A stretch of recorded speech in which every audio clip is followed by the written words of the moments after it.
என்ன மறந்துட்டியா? நான் தான் உங்க நாக்க சுருக்க வச்ச அந்த கொடிக்கா புலி. நான் ஸ்நாக்ஸ் இல்லடா, நான் நேச்சரோட ஸ்மால் டாக்டர். Attention please. நான் சாதாரண புலிப்பல்ல, டைஜஸ்டிவ் டிபார்ட்மெண்ட் ஹெட் டாக்டர் கொடிக்கா புலி. சாப்பாடு ரெடியாச்சா?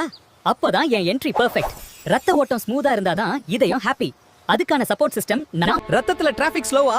சிக்னல் கிளியர் பண்ண வர்றேன். கொடிக்கா புலி எக்ஸ்பிரஸ். உங்க ஸ்மைல் பிரைட்டா இருந்தா அதுக்குள்ள லிட்டில் கிரெடிட் எனக்கும் இருக்கு. உங்க உடம்புல தேங்கி கிடக்கிற குப்பையெல்லாம் சும்மா வெளியே போக ஹெல்ப் பண்ணுறேன். உங்க ஸ்டமக்கு நான் பர்சனல் அசிஸ்டன்ட்.